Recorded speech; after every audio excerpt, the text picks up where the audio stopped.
كتاب الله دستوري كتاب الله دستوري وخير الخلق أسوتنا. بسم الله الرحمن الرحيم. الحمد لله رب العالمين والصلاة والسلام على أشرف الأنبياء والمرسلين نبينا محمد وعلى آله وصحبه أجمعين. أما بعد. Allah'ın salamı, rahməti və bərəkəti tağutlara küfr edib hidayətə tabi olan seçkin qullarının üzərinə olsun. Əqidə və minhacla bağlı olan dərs silsiləmizi tamamladıktan sonra bugün Allah'a təvəkkül edərək və onun yardımına güvənərək Tövhid və Sünnətin Müdafiəsi adlı yeni dərs silsiləmizə başlayırıq.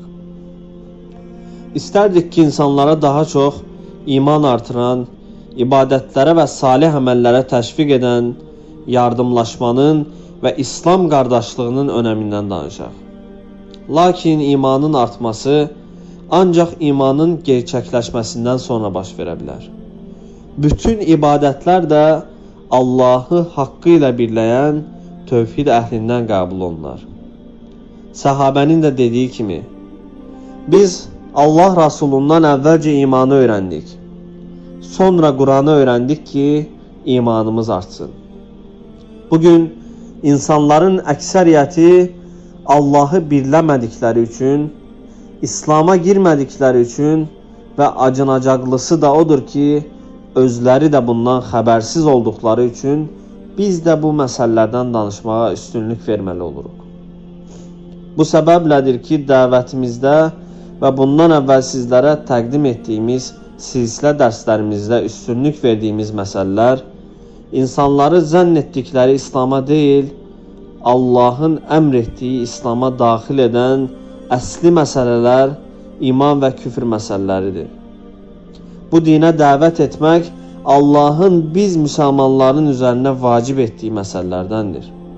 Odur ki, gücümüzün, səsimizin və elmimizin nisbətində bu dinə xidmət etməyə, insanlara Allahın haqq dininə dəvət etməyə davam edəcəyik. Və bu yolda heç bir qınayıcının da qınamasından qorxmayacaq.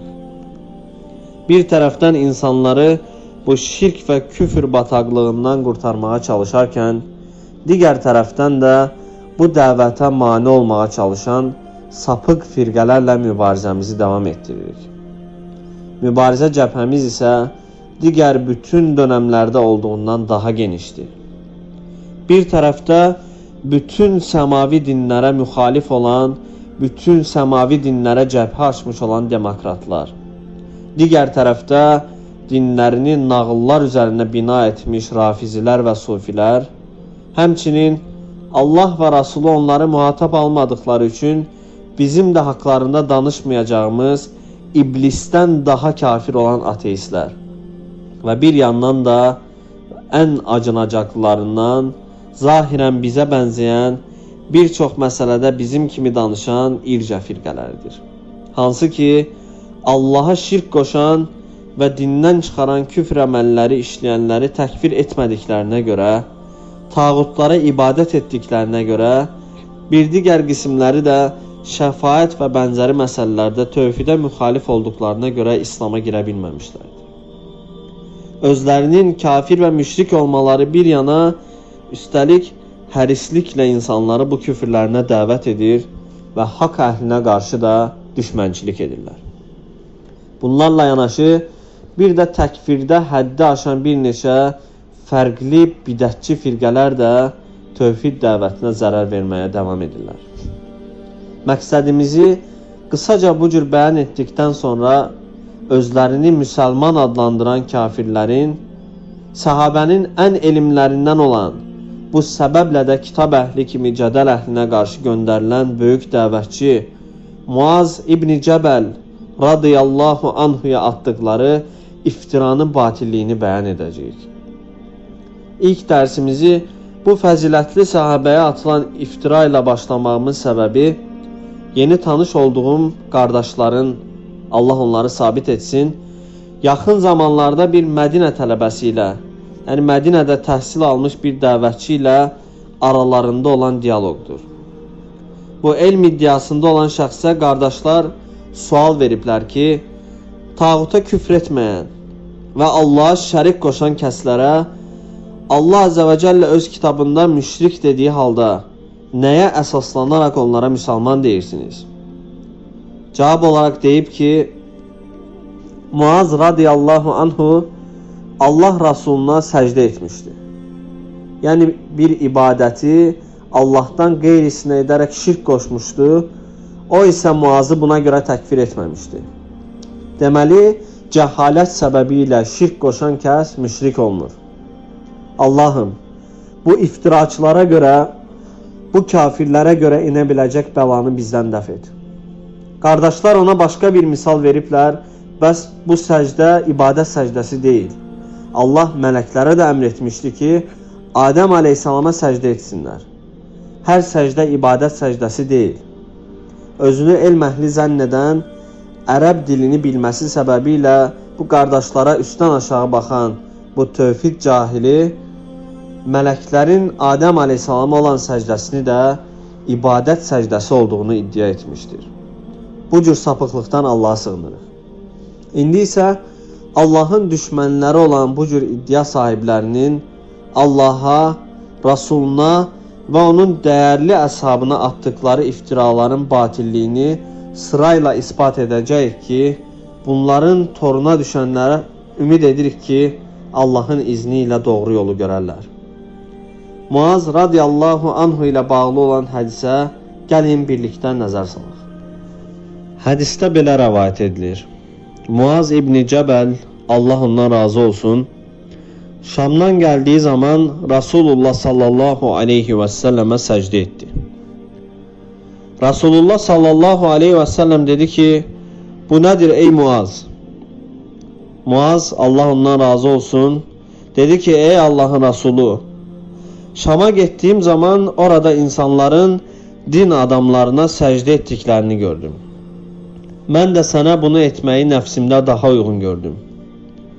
Rasulullah sallallahu aleyhi və səlləm dedi ki, əgər birinin birisinə səcdə etməsini əmr etsəydim, üzərində böyük haqqı olduğu üçün qadının öz ərinə səcdə etməsini əmr edərdim. Muhammedin nəfsi əlində olana and olsun ki, qadın ərinin haqqını əda edincəyə qədər Rəbbinin haqqını əda etmiş olmaz. Böyük şirkdə cəhalətin üzr olduğunu deyənlər bu hədislə əlaqəli olaraq belə dedilər. Bu hədis uca Allahdan başqasına səcdə etməyin ibadət olduğunu bilməyən, cəhaləti səbəbi ilə Allahdan başqasına səcdə edən kəsin müşrik olmamasına açıq bir dəlildir. Yəni onun təkfir edilməməsi üçün açıq bir dəlildir. Elə isə bütün əməli küfürlər bu məsələyə qiyas edilə bilər və dolayısıyla da cəhalət səbəbi ilə küfr əməli işləyən kəslər kafir olmaz.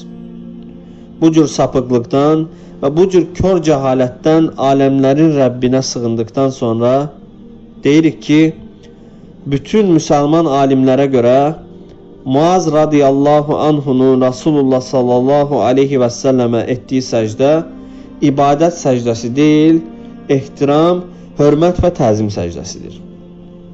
İnsanlara dini öyrədən bu dəyərli səhabə, Quranı və sünnəti ən yaxşı bilən 5 səhabədən biri olan Muaz radiyallahu anhu necə ola bilər ki, uca Allahdan başqasına ibadət səcdəsi edilməyəcəyini, bunun şirk olmasını bilməsin. Əlbəttə ki, bu səhabəyə atılan bir iftira və bu ona qarşı böyük bir zülmdür. Belə ki, o dəyərli səhabə Rasulullah sallallahu aleyhi və səlləm tərəfindən əhli kitabı dəvət etmək üçün, yəni Yahudi və Xristiyanları dəvət etmək üçün bütün səhabələrin içindən seçdiyi və onlara tövhidi və dinin əslini öyrədən, həmçinin natiqliyi ilə digər səhabələrdən seçilən üstün bir səhabə idi. Rasulullah sallallahu aleyhi və səlləm ona belə demişdi: sən kitab əhli olan bir qövmin yanına gedəcəksən. Yəni bu vəsflərə sahib olan bir səhabə necə olar ki, ibadətin mənasını bilməsin? Alimlərin bu məsələdəki sözləri belədir.